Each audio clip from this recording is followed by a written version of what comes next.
Hello friends, welcome to new Vinayaka institute. मैं विवेक कुमार आपका स्वागत करता हूं। अभी हमारी जो एनवायरनमेंट पर्यावरण जो चला हुआ है उसके अंदर से आज का हमारा जो टॉपिक रहेगा वो रहेगा ग्लोबल वार्मिंग, मीन्स वैश्विक ताप, या फिर इसी को आप जलवायु परिवर्तन भी बोल सकते हैं। सबसे पहले देखिए इसका तात्पर्य क्या है ग्लोबल वार्मिंग का।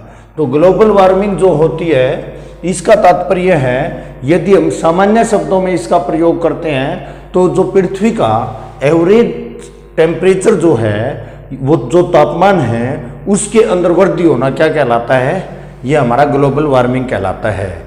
जैसे कि मैं बात करता हूँ कि पृथ्वी का औसत तापमान 14 डिग्री सेल्सियस है। कितना है? 14 डिग्री सेल्सियस है। और यदि ये किसी भी कारण से इंक्रीज हो जाता है तो वही हमारा ग्लोबल वार्मिंग होता है।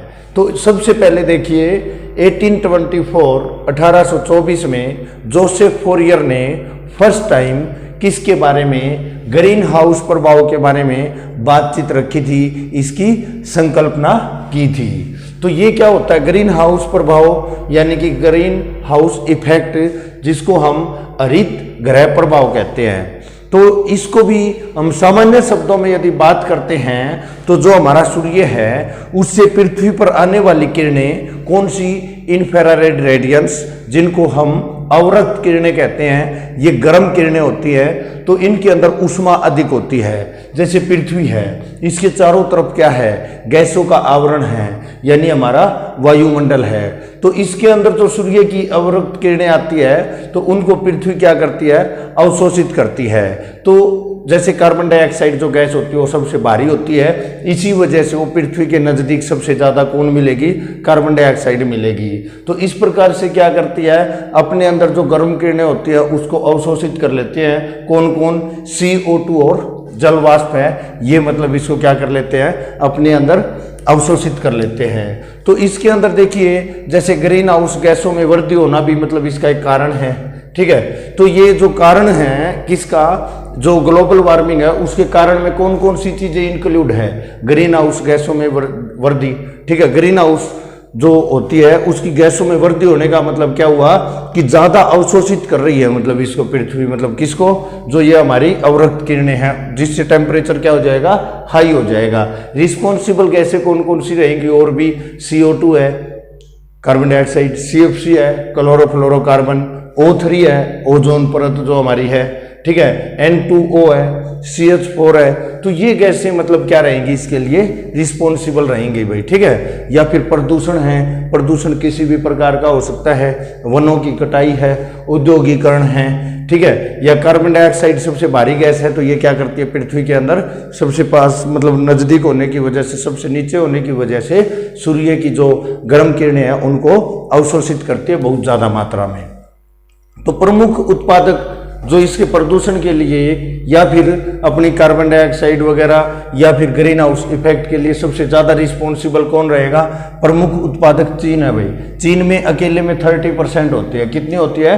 30% होती है। यूएसए में 15% होती है, लेकिन पर व्यक्ति यदि प्रति व्यक्ति देखा जाए तो सबसे अधिक होती है। यानी जिस प्रकार से एक घर के अंदर एक व्यक्ति रहता है उसके अंदर जो इंस्ट्रूमेंट है, जैसे फ्रिज है, AC है, या और भी एक्स्ट्रा जो चीज़ें मतलब इस प्रकार की गैसों के लिए रिस्पॉन्सिबल होते हैं, वो मतलब क्या है, प्रति व्यक्ति सबसे अधिक कहाँ से, यूएसए से होती है। क्वेश्चन एग्जाम में पूछा गया है। भारत के अंदर केवल 7% है, यूरोपीय संघ के अंदर 9% रहेगी भाई। ठीक है, जैसे पृथ्वी मैंने आपको बताया सूर्य की किरणें, और ये हमारा वायुमंडल है, इसके अंदर ये क्या है, गर्म किरणें दूर तक अंदर तक घुस जाती है, जिसकी वजह से पृथ्वी का टेम्परेचर क्या हो जाएगा, हाई हो जाता है भाई। ठीक है, तो अब इसके लिए मैं आपके प्रभाव बताता हूँ, इसके प्रभाव क्या पड़ते हैं। जो ग्लोबल वार्मिंग है, जो ग्रीन हाउस इफेक्ट है, उसके प्रभाव क्या है। देखिए ये मैंने टेबल बना दिया है। इसके अंदर एक तरफ है कि पृथ्वी पर इसके ओवरऑल क्या प्रभाव पड़ेंगे, फिर मानव पर क्या प्रभाव पड़ेंगे और उनके लिए क्या क्या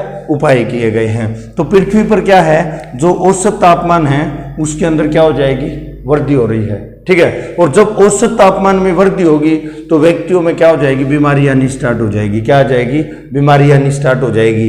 इसके लिए सबसे पहले 1972 में स्टॉकहोम सम्मेलन हुआ। कब? 1972 में स्टॉकहोम सम्मेलन हुआ, जो कि पर्यावरण संरक्षण के लिए था। इसके बाद हम बात करते हैं जलवायु परिवर्तन। जलवायु परिवर्तन होगा तो क्या होगा? वहां पर मतलब जैसे फसलें कम ज्यादा होगी, लोग वहां से पलायन करेंगे, भूखमरी बढ़ेगी भाई, ठीक है, क्या होगी? भूखमरी बढ़ेगी। इसके लिए 1992 में रियो सम्मेलन हुआ, जिसको हम पृथ्वी सम्मेलन के नाम से भी जानते हैं, ब्राजील के अंदर जो हुआ था। इसके बाद ग्लेशियर पिघलना, आपने सुना भी होगा कि ग्लेशियर पिघलना यानी कि ये हमारे लिए बहुत ही बड़ी खतरे की बात है। वजह क्या है कि इसके अंदर जैसे टेम्परेचर बढ़ने से ग्लेशियर भी हमारा क्या हो जाता है? पिघलना स्टार्ट हो जाता है। इससे क्या होगा? जो मानव के आवास है उन पे मतलब प्रभाव पड़ेगा, और इसके लिए 1997 में क्योगे प्रोटोकॉल, कौन सा? क्योगे प्रोटोकॉल जो है यानी कार्बन क्रेडिट की अवधारणा, जो कि जापान के अंदर आयोजित किया गया। इसके लिए समुद्र जल में वृद्धि, समुद्र जल में वृद्धि होने का मतलब है जो पानी हमें जरूरत से ज्यादा हम मतलब क्या करें? प्रयोग करेंगे, और वो किसी ना किसी तरह से कारखानों के या नदियों के अंदर मतलब जाके और समुद्र में गिर जाएगा, और हमारे पास जो मतलब शुद्ध पानी होगा उसकी मात्रा कम हो जाएगी। कृषि पे इसका बहुत बुरा प्रभाव पड़ेगा। इसके बाद हम बात करते हैं जैव विविधता ह्रास। जैव विविधता ह्रास यानी कि जो अलग अलग प्रकार के जीव जंतु हैं उनकी संख्या मतलब कम ज्यादा हो जाना, या फिर उनकी जातियां लुप्त हो जाएंगी। तो इससे क्या प्रॉब्लम आएगी? इससे जैसे है ना, या तो बाढ़ आने की संभावना बढ़ जाती है या सूखा गिरने की, ठीक है। तो 2015 में पेरिस समझौता हुआ था। क्या हुआ था? पेरिस समझौता हुआ था, जिसको हम COP21 या फिर COP24 की हाल ही में पोलैंड में मतलब बैठक हुई थी। तो इसको हम काटिबाइस जो जगह है पोलैंड की, वहां पर इसकी बैठक भी आयोजित की गई थी। इसके बाद हम बात करते हैं, ये क्वेश्चन काफी बार पेपर में पूछा है, अर्थ आवर शूट डे होता है एक, और एक अर्थ आवर होता है, तो दोनों में डिफरेंस पता होना चाहिए। अर्थ आवर शूट डे के अंदर क्या होता है? वह दिन जिस दिन पूरे वर्ष का संसाधन उपयोग कर लिया जाता है, वह वर्ष जिस दिन पूरे वर्ष का संसाधन उपयोग कर लिया जाता है भाई, ठीक है। ये 28 अगस्त से 1 अगस्त के बीच मतलब ये सेलिब्रेट किया गया, बनाया गया भाई, ठीक है। इसके बाद अर्थ आवर। अर्थ आवर क्या होता है? प्रत्येक वर्ष मार्च महीने के अंतिम मतलब किसको? शनिवार को, मार्च महीने के अंतिम शनिवार को WWF यानी कि world wide fund for nation, क्या? World wide fund for nation, WWF द्वारा जलवायु परिवर्तन के संबंध में जागरूकता के उद्देश्य से 8:30 से 9:30 बजे तक क्या रखेंगे? बिजली बंद रखेंगे भाई। क्या रखेंगे? बिजली बंद रखेंगे। तो इस प्रकार से जो ग्लोबल वार्मिंग, वैश्विक तापन नाम से हमारा जो टॉपिक है वो कंप्लीट होता है स्टूडेंट्स। तो आज के लिए इतना ही रहेगा। Thank you. जय हिंद, जय भारत।